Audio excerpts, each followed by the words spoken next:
25,000चं pending आहे, 5,000. 25 असू द्या, 25 लाख रुपये असू द्या, किती पण असू द्या, तुम्ही काय करणार? तुमच्या मनाने फोर्सफुली रिकव्हरी करणार का? मला एक सांगा. काय बोलताय सर तुम्ही? 25,000 तुमच्या मनाने किती असू द्या ना, अरे 25 खोके असू द्या, मला एक सांगा. 25 खोके असू द्या, तुम्ही काय करणार आहे? मनाने काय तुम्ही फोर्सफुली रिकव्हरी करणार का? मला एक सांगा तुम्ही. आमच्या मनाने कशाला करणार ना मग तुम्ही आता का बोलले मला की तुम्ही आता मला का बोलले की तुमच्या घरी येणार, ज्यापर्यंत पैसे देणार नाही त्यापर्यंत तो जाणार नाही? नाही हे मी कधी वाक्य बोलते की तुम्ही म्हटले की पाठवा घरी. मग ठीक आहे, मग असं चालेल का असं विचारलंय मी तुम्हाला. हो पण तुम्ही असं मला बोलले ना ते पैसे देणार नाही त्यापर्यंत तो जाणार नाही. आलं का लक्षात सर? तुमच्या लक्षात आलं का? तुम्ही माझ्याकडे बोलणं रेकॉर्डिंग आहे, मी आता पाठवणार नाही तर मी टाकेल आता सोशल मीडियावर, आहे का?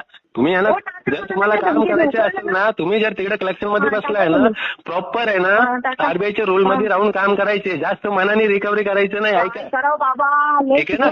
मला बरं. आणि अजून सांगा मला रूल्स सांगा बरं. सांगितलं तुम्हाला, बरोबर लक्षात ठेवा याच्यावर. नाही हो, मला नाही माहिती. नाही माहिती ना, मग आता एस्केलेशन टाकतो, नंतर तुम्हाला बँक सांगते की बघा तुम्ही कसं काय रिकव्हरी करताय.